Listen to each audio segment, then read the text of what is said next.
G'day crew, welcome to Goat Fantasy. Nice to have your company. It's the Monday Rage Trades edition. Goat Fantasy brought to you by checkmyrate.au. This is the website. It's free to use. Take control of your financial future. Brandon and the team will help you get a better home loan rates. Welcome back to normal programming, back from Gather Round, and just wanted to say everyone that I spoke to while I was in Adelaide through the week, whether it was people doing other fantasy podcasts, content creators, whatever it might be, or just a few people who came over and said thanks for the hard work on the Goat Fantasy podcast. I really appreciate everyone that I spoke to, and the support was 100% positive, which is nice. So thanks to all the listeners and all of our colleagues out in the fantasy world. Really enjoyed that. It was a really fun weekend. So please, if we met and you're listening, if we met over the weekend at some point, just send me a message on X or Instagram or whatever, just so we can connect properly, because I really appreciate the people that I was able to speak to.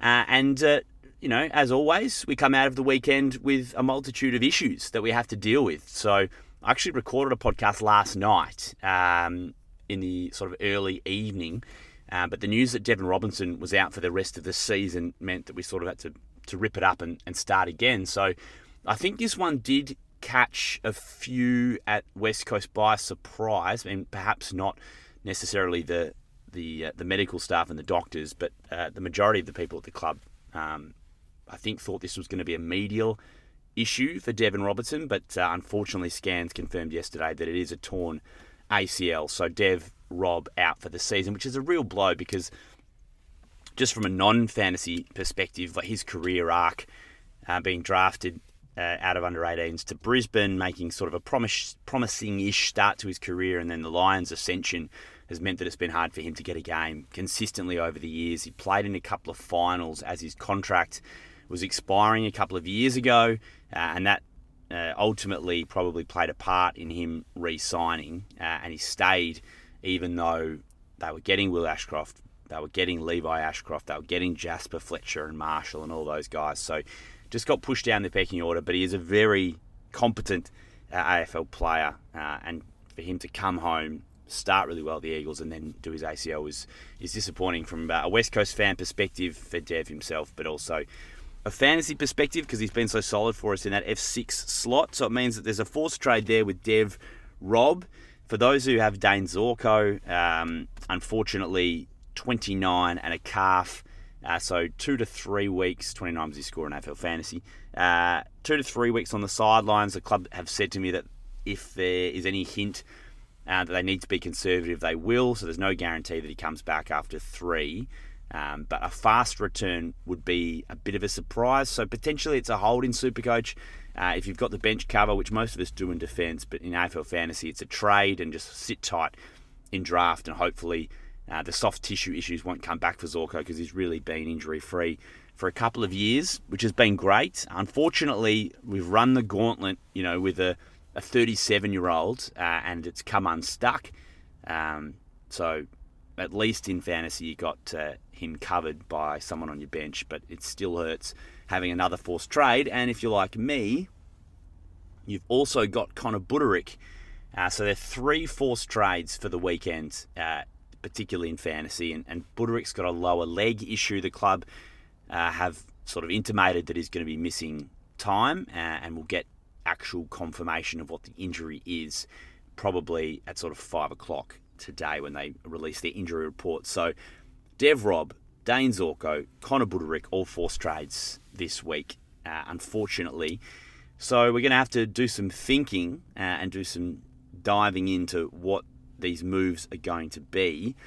So just initial thoughts with Jordan De Goey missing for Collingwood. You would think that Angus Anderson now becomes a pretty enticing option. Hard-nosed midfielder, so tackles are going to be there. He's not the most polished operator, but I don't think the Pies brought into the club thinking that he would be. You sort of know what you're going to get from a 22-year-old. But, I thought he looked better than Ned Long has this season. Perhaps he might push ahead of Ned, and probably that would be a good result for us in fantasy if that is the case. But certainly with De Goey out, there's sort of an extra body that needs to be filled in the midfield. So they've played Carlton on Thursday night. So you have to commit to that move quite early, but I think we'd all be pretty comfortable bringing him into our sides. It's just that can you actually fit him in, given that it's forwards and a back that have been injured for you. But that's one thing to consider this week. If you want to make some cash, Anderson's still under 300k. Milan Murdoch, particularly in Supercoach, this is relevant. So he's on the bubble and likely to return and play in the Western Derby. I think that's a pretty straightforward, straight swap for the Eagles. Dev Rob out in for Milan Murdoch. So hopefully that cash gen restarts on our AFL fantasy benches and in Supercoach. You can start to cash in on Milan.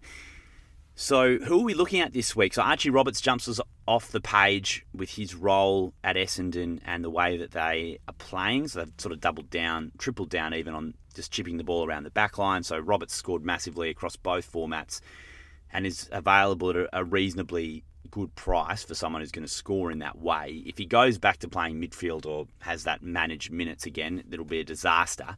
And there is always going to be some risk associated with this pick, but the reward is high. And then Nasai Wanganeen-Miller is only 37k more in AFL fantasy, so a bit like he is slightly more expensive across the board, but you're getting a more proven product. Broke the tag of Jason Burgoyne on Sunday night, but he is coming with a tag flag, whereas Archie Roberts is not at this stage. The other backs that you could look to bring in for Zorko, Whitfield and Ash, as per usual, are going to be really reliable scorers for you at GWS. So that's probably where you're looking. From a forwards perspective, so where are we going here with Buderick out as well as Dev Rob? It's interesting, isn't it? It's probably not a lot of great rookie options for you. But Christian Petrarca returns this week for Gold Coast from his hamstring if you want to go to the very top. Josh Rachele, if you haven't got him yet, continues to score well with a great role. 4 goals in the first half an hour on Thursday night. He is in career best form and certainly loving that role. Isaac Rankin is the affordable one after playing well last Thursday, sort of more the budget option.